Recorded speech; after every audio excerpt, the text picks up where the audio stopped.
La famille, j'espère que vous allez très bien et je vous le dis, vous n'êtes pas prêts à oublier ma tête sur cette année 2025 parce qu'il y aura beaucoup de vidéos. Donc à chaque fois que vous voyez ma tête, n'hésitez pas à liker, à donner vos avis dans les commentaires ou même écrire à la Madrid dans les commentaires, ça soutiendra énormément la chaîne et aussi à vous abonner parce que vous allez voir ma tête sur toute la saison, sur toute l'année 2025. On va continuer à faire des vidéos.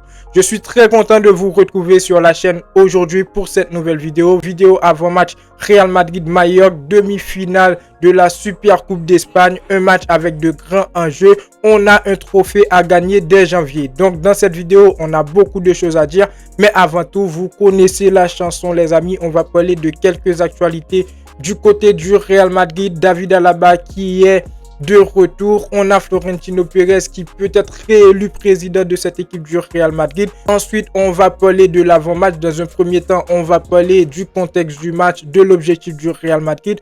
On va parler de Mallorca, un adversaire à ne pas sous-estimer. On sait de quoi est capable cette équipe de Mallorca qui est actuellement 6e en Liga, qui fait beaucoup d'efforts sur cette saison. Après, on parlera du Real Madrid. Quel on doit aligner Carlo Ancelotti pour battre ce match qui est un match très important. Et comme d'habitude, on va terminer sur la partie pronostic. N'hésitez pas à donner vos avis dans les commentaires, c'est très important. N'oubliez pas le petit pouce bleu pour le référencement, comme je vous dis bien, pour aider au développement de la chaîne. Abonnez-vous si ce n'est pas encore fait. On est parti pour cette nouvelle vidéo. Let's go!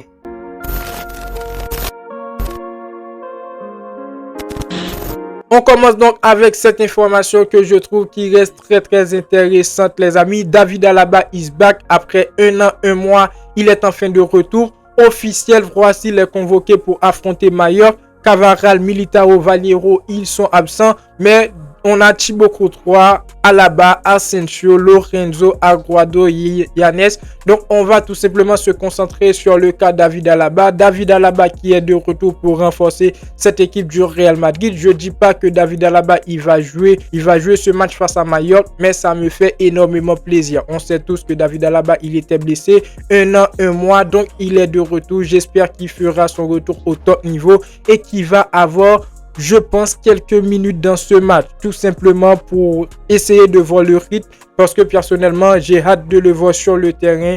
Donc j'espère que Carlo Ancelotti va lui donner un petit peu de temps. Mais après, pour le groupe qu'a appelé Carlo Ancelotti, on a Thibaut Courtois, ça c'est sûr, David Alaba qui est de retour, Asensio aussi, je veux le voir jouer dans ce match, je veux qu'il ait quelques minutes de jeu, et on voit quelques jeunes de la Castilla comme Lorenzo, Aguado, Yanes, des joueurs qui ont joué hier face à Minera et ils sont très bons. Donc voilà David Alaba qui est de retour, qui est aussi dans le groupe pour affronter Mallorca. Comme je vous dis bien les amis, j'espère que David Alaba, minimum, il va avoir 5 minutes de jeu s'il est de retour à 100% pour voir tout simplement de quoi il est capable. Et comme je vous dis bien, j'ai hâte de voir le joueur.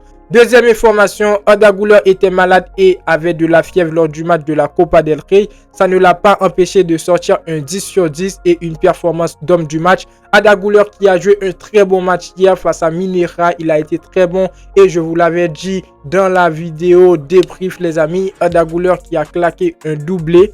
Arda Güler qui a été très bon sur le terrain, que ce soit physiquement, techniquement et aussi mentalement. On a vu un autre Arda Güler. J'ai regardé le match comme je vous ai dit dans le débrief. Arda Güler c'était Bellingham. Il est là à passer des consignes. Hier, il a pris sa responsabilité et hier, il a été très bon. Et pour conclure, je pense que Arda Güler, il mérite beaucoup plus de temps de jeu dans cette équipe du Real Madrid. Pourquoi je le dis? Parce que hier, on a vu Endrick. Endrick, en tant que numéro 9, il n'a pas été bon. La faute à qui? Pas la faute à Endrick, mais plutôt la faute à Carlo Ancelotti.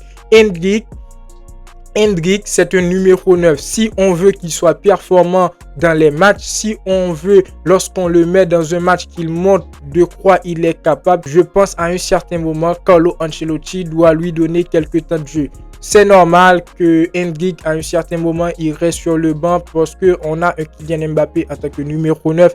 Malgré Kylian Mbappé, parfois, il joue sur le côté gauche. Vinicius joue le rôle de numéro 9, tout ça. C'est normal. Mais à un certain moment, quand tu as un Real Madrid qui gagne 3-2-0 en fait de match, mets-nous Endrick. Ou encore quand tu as un Real Madrid qui contrôle complètement la première période, lors de la deuxième période, mets-nous Endrick sur Kylian Mbappé. Je dis pas que Kylian Mbappé, il n'est pas bon, mais aussi indique que c'est un joueur du Real Madrid. Donc, à un certain moment, il doit aussi jouer.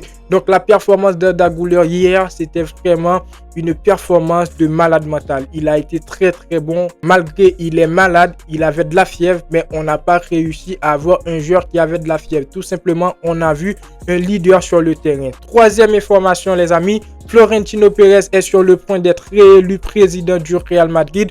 Tout ce qui me fera plaisir, tout ce qui me fera énormément plaisir, Florentino Pérez réélu président du Real Madrid. Florentino Pérez, il n'est pas parfait. Nous, en tant que fans du Real Madrid, si on voit les titres, si on voit le palmarès du Real Madrid, on peut dire que Florentino, et ce n'est pas on peut dire, c'est ça, Florentino Pérez, actuellement sur le plan football, c'est le meilleur président du monde. Donc voilà, s'il est réélu président du Real Madrid, aucun problème, ça me ferait quand même plaisir, comme je vous le dis bien. Après, il y en a d'autres personnes qui auraient préféré Nadal. Moi, je préfère Florentino Pérez. Malgré Florentino Pérez, il nous énerve sur les mercatos. C'est pas le président qui a l'habitude de donner aux entraîneurs les joueurs qu'il veut, mais c'est lui qui règle tout le mercato du Real Madrid, tout ça. Nous, en tant que fans du Real Madrid, à un certain moment, on veut des nouvelles recrues, on veut voir des nouvelles têtes dans cette équipe du Real Madrid, mais c'est pas Florentino Pérez.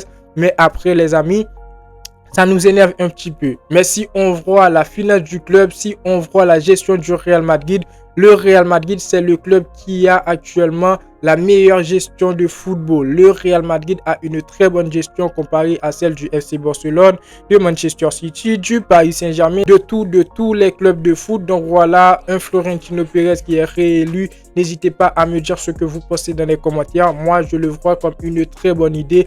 Et je pense que ce serait vraiment une chose positive pour le Real Madrid. On commence donc avec le match, les amis. Le Real Madrid qui va affronter Mallorca en demi-finale de la Super Coupe d'Espagne ce jeudi à 20h heure française en Arabie Saoudite. Et on commence directement avec le contexte du match. C'est un match à gagner. C'est une victoire obligatoire pour le Real Madrid. Comme je vous l'ai dit dans la dernière vidéo avant match, c'était face à Minera. Le Real Madrid cible actuellement 5 trophées. Donc l'objectif du Real Madrid sur la saison, c'était de gagner 7 trophées. On a déjà gagné 2 trophées. On a gagné la Super Coupe d'Europe et on a gagné la Coupe intercontinentale. Maintenant, on doit gagner la Coupe du Roi. Et maintenant, on va parler de la Coupe d'Espagne. Donc, l'objectif numéro 1 pour le Real Madrid, c'est une victoire, c'est une obligation. On doit gagner ce match pour remporter ce trophée. Et aussi une très bonne prestation, les amis. Mallorca, c'est pas une équipe à sous-estimer. Le match, à un certain moment, va être très compliqué pour le Real Madrid.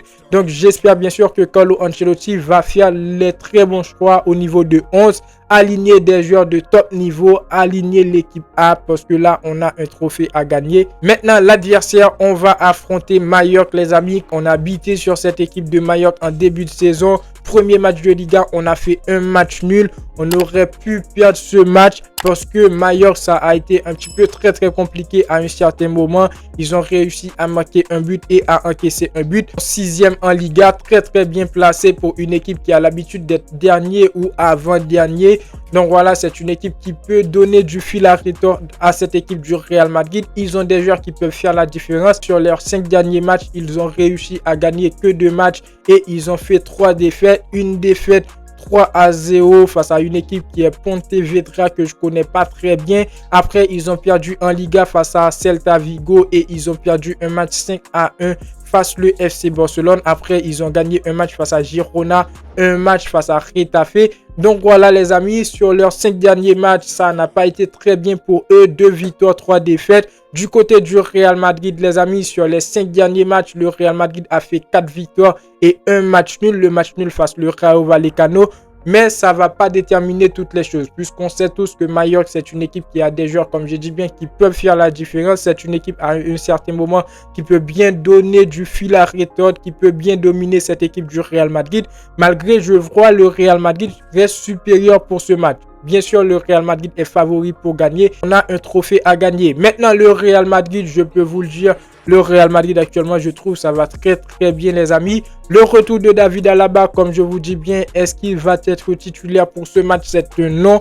David Alaba, il ne sera pas titulaire. Je pense que Carlo Ancelotti va plutôt partir sur un Rudiger Tchouaméni. Même Raúl Asensio, il ne va pas sortir titulaire dans ce match quand on connaît, quand on sait vraiment de quoi est capable Carlo Ancelotti. Il va nous mettre Rudiger Tchouaméni. Malgré moi, j'aurais préféré voir un Raúl Asensio parce que le jeune, on l'a vu lorsqu'il joue avec le Real Madrid, il est déterminé, il est très bon. On l'a vu dans le dernier match du Real Madrid où il était titulaire face à Minera. Il nous a sorti une très bonne prestation. Donc voilà, Alaba de retour, certes, il va avoir quelques minutes, peut-être 5 à 10 minutes en fin de match.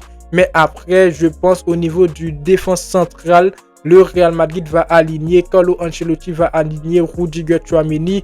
Après, le Real Madrid, comme je vous dis bien, défensivement, je trouve qu'il y a pas mal de changements. Malgré, je pense à un certain moment, il va y avoir des doutes, il va y avoir des erreurs dans la défense du Real Madrid. J'espère tout simplement que la défense saura tout simplement comment tenir, comme je vous dis bien, au niveau de leur secteur offensif. Il pourra donner des problèmes à cette équipe du Real Madrid. Après, on a un très bon milieu de terrain, Bellingham qui est très bon actuellement, Camavinga il est très bon, Valverde il est très bon. Donc au niveau du milieu de terrain, je pense que Carlo Ancelotti peut même partir sur un Arda Güler.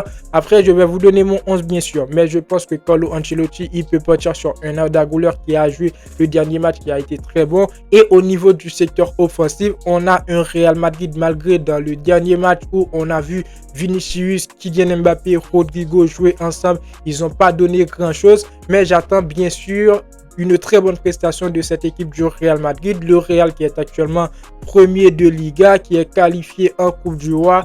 Donc on n'attend pas mieux. On n'attend pas mieux de cette équipe du Real Madrid, à part maintenant des très bonnes prestations et apportez-nous des trophées. Apportez-nous des trophées. Moi j'attends 7 trophées de la part du Real Madrid sur cette saison les amis.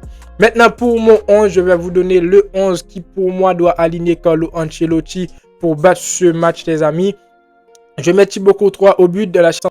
Je mets Rudiger Tchouaméni, comme je vous dis bien, il n'y a pas moyen. Il y a vraiment, je trouve, la chance minime pour que Carlo Ancelotti met Raúl Asensio titulaire dans ce match. En latéral, je mets Lucas Vázquez, Ferland Mendy. Un milieu de terrain à 3 où je mets Bellingham, Camavinga qui est très bon actuellement, qui fait une très bonne saison avec le Real Madrid.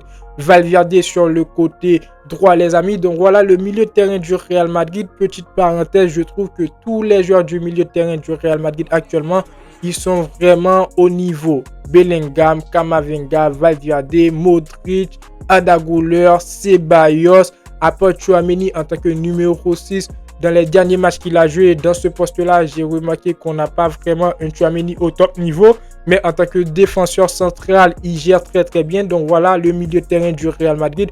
Je pense sur Bellingham, Camavinga, Valverde. Et dans le secteur offensif, les amis, je mets Vinicius, Mbappé, Rodrigo. J'espère bien sûr qu'ils vont sortir une très bonne prestation. Maintenant pour la partie pronostic, le Real Madrid est dans l'obligation de gagner. On doit gagner ce match pour une finale qu'on va jouer face à l'Athletic Bilbao ou face le FC Barcelone. J'aimerais bien jouer cette finale face le FC Barcelone parce qu'on a des comptes à régler à cette équipe du FC Barcelone. Mais comme je vous dis bien, face à Mallorca, le match sera compliqué pour le Real Madrid les amis. Mais je vois ce match terminer sur un score de 2-1 pour le Real Madrid avec un but de Vinicius et un but de Jude Bellingham. N'hésitez pas à donner vos avis dans les commentaires, c'est très très important. Vos pronos, vos 11, vos avis sur le match globalement. Donc voilà, la vidéo touche à sa fin. N'oubliez pas de vous abonner si ce n'est pas encore fait, c'est très important. N'oubliez pas le petit pouce bleu pour le référencement pour aider au développement de la chaîne. Commentez et moi je vous dis à très bientôt pour une toute nouvelle vidéo. Ciao, ciao.